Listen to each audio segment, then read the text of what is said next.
aparat. Tapi aparat mendukung siapa? Wong keberagaman yang diusung partai politik demikian.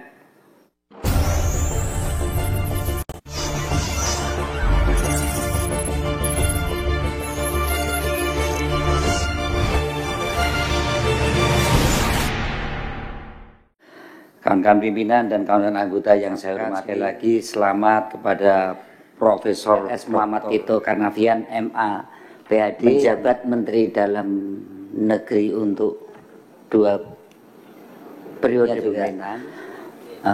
Wakil Menteri Dalam Negeri Dr. Ripka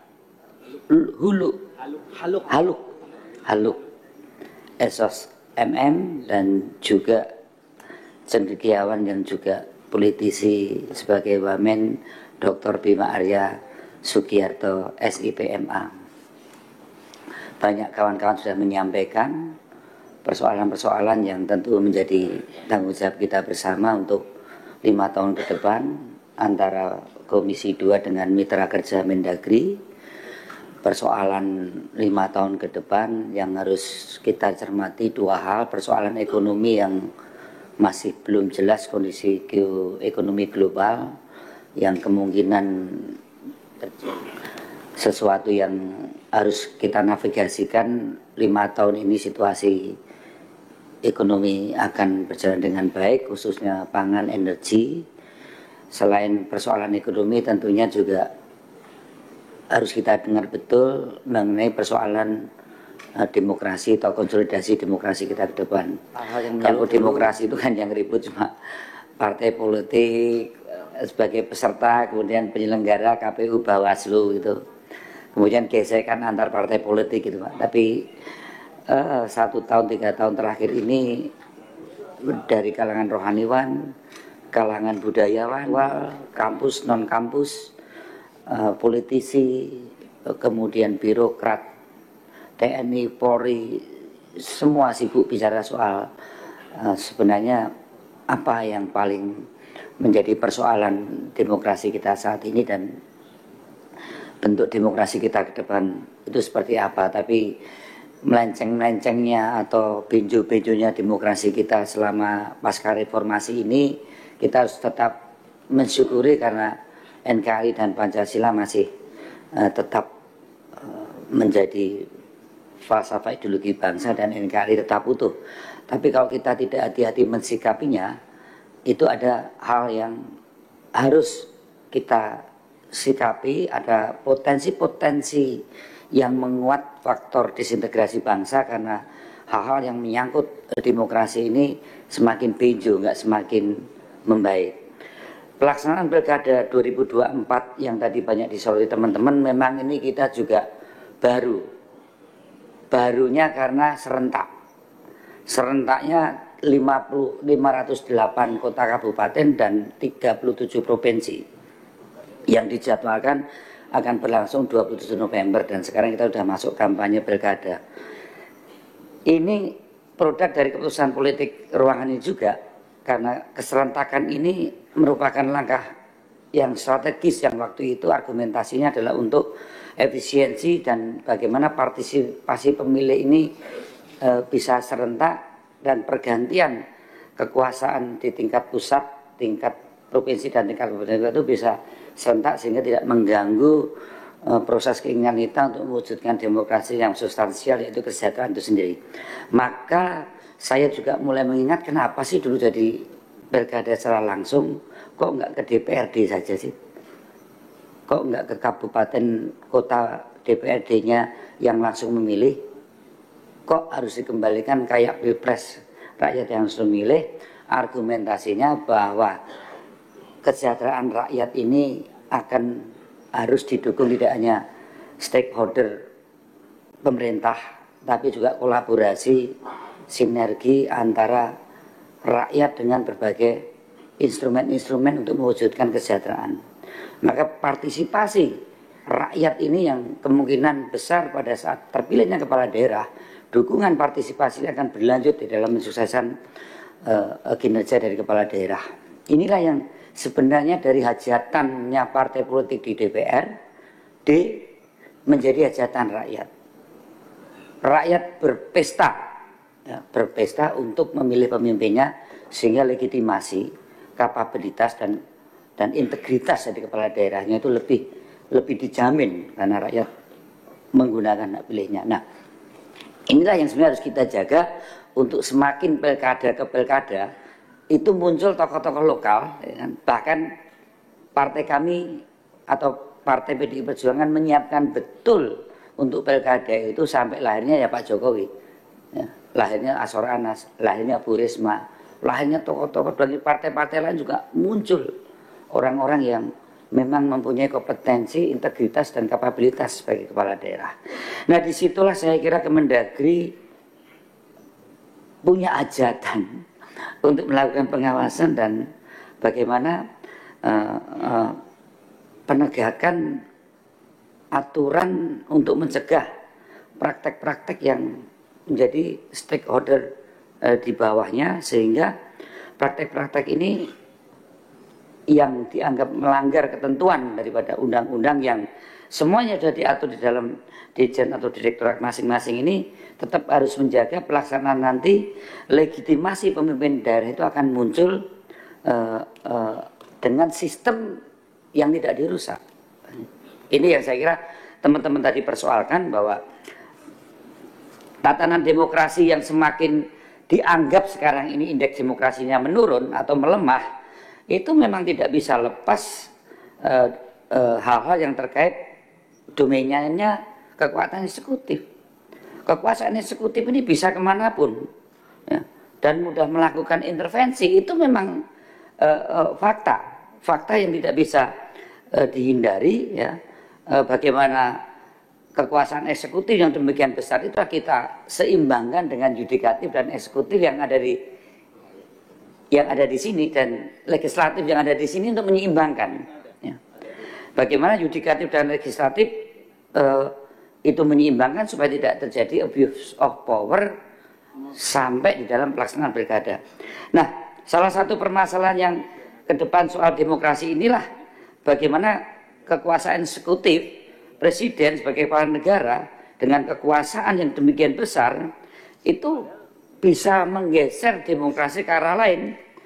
Tapi saya percaya pidato Pak Prabowo sejak dilantik dan sampai hari ini kita cermati, sudah 3 kali saya baca, Pak. Di ulang tahun Pak dia mengatakan bagaimana komitmen Pak Prabowo sebagai presiden akan menggunakan kekuasaan itu justru untuk menjaga demokrasi ini tetap berlangsung dengan netralitas ASN. Pak Prabowo juga menyampaikan komitmennya bagaimana himbauan untuk TNI dan Polri itu netral. Inilah harapan-harapan yang memberikan suasana ke depan ini menjadi suasana yang kita harapkan pilkada akan berlangsung, karena dari 508 kabupaten kota dengan 37 provinsi ini yang dari PDI Perjuangan saja nomor 1 kita bekerja sama 170 kepala kabupaten kota. Kemudian nomor 2 kita dengan PKB itu 167. Kemudian dengan Gerindra kita 165. Kemudian kita dengan P3 166, dengan PAN 155, dengan Nasdem 156, dengan Hanura 120, dengan Golkar 152, ya, juga dengan PKS 147. Jadi kerjasama partai politik mengusung kepala daerah ini tidak bisa linear. Di setiap daerah itu hanya 2-3 partai. Terjadi cross cutting afiliasi partai politik di dalam mengusung. Inilah yang saya kira menjadi menarik, bahwa tidak akan terjadi konflik-konflik yang sifatnya manifest kalau itu menjadi hajatan rakyat murni. Serahkan rakyat untuk berpesta pora memilih kepala daerahnya, ya. Bagaimana pemilu ini pasti akan damai. Menjadi tidak damai kalau ada tidak netralitasan dan ketidakadilan dari aparat, baik aparat ASN, aparat penegak hukum. Ini akibatnya. Dan saya percaya Pak Prabowo, tentunya Pak Tito dan jajarannya tentu akan menjaga marwah presiden ini dalam pelaksanaan pilkada. Kalau sampai apa yang disampaikan Pak Prabowo tidak kita jaga, pasti tadi rohaniwan, budayawan, intelektual, luar dan dalam ini akan menyoroti betul kehebatan demokrasi Pancasila ini. Ternyata pluralisme ini menjadi satu kebinekaan, menjadi satu alat pemersatu kita dengan tadi setiap partai politik itu melakukan berbagai kerjasama untuk mengusung. Nah, inilah yang menjadi komitmen bahwa kepala negara mempunyai kemampuan untuk melakukan intervensi yang sangat luar biasa terhadap lembaga-lembaga yang memang itu bisa dipakai untuk kepentingan diri maupun kepentingan kelompok. Dan saya percaya kelompok yang mana? Wong saya kerjasama dengan Gerindra untuk mengusung. Saya melihat kalau kelompok partai politik relatif ini menyebar. Ya.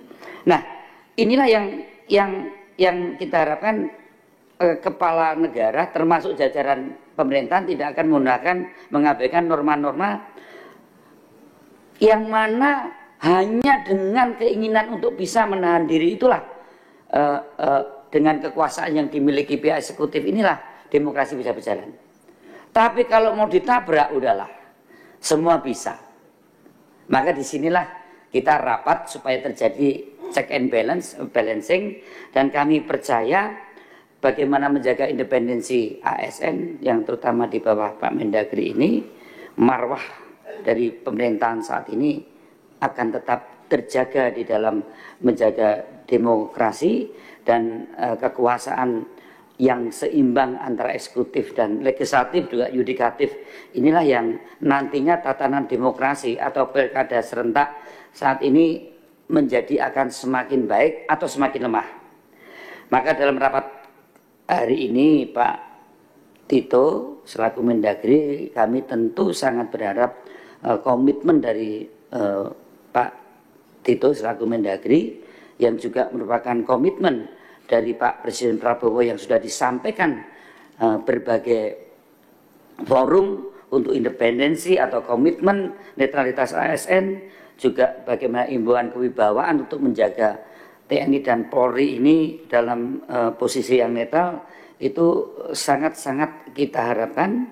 Maka mengenai hal yang terkait komitmen Pak Tito selaku Mendagri mengenai soal-soal pilkada ini sangat kita tunggu dalam rapat, dan tadi sudah sepakat, terima kasih.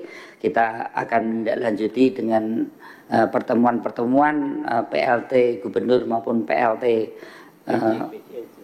PJ Gubernur atau PJ Bupati Wali Kota, yang mana sekali lagi kita hanya ingin melihat pelaksanaan tanggal 27 November ini menjadi hajatan rakyat.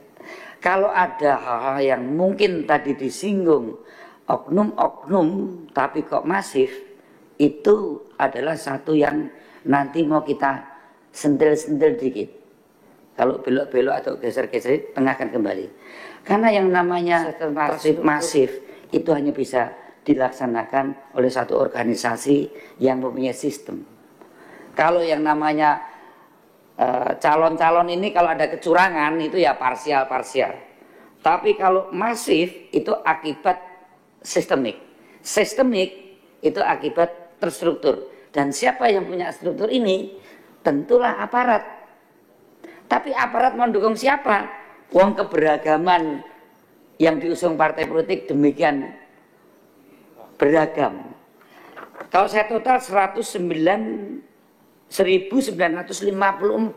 Pak Tito kerjasama dari yang kita usung dengan partai-partai politik yang ada. Inilah saya melihat sebenarnya hajatan rakyat ini menjadi sangat damai selama itu diserahkan kepada rakyat. Kalau itu ada konflik, ada instrumen Bawaslu, ada instrumen KPU sebagai penyelenggara.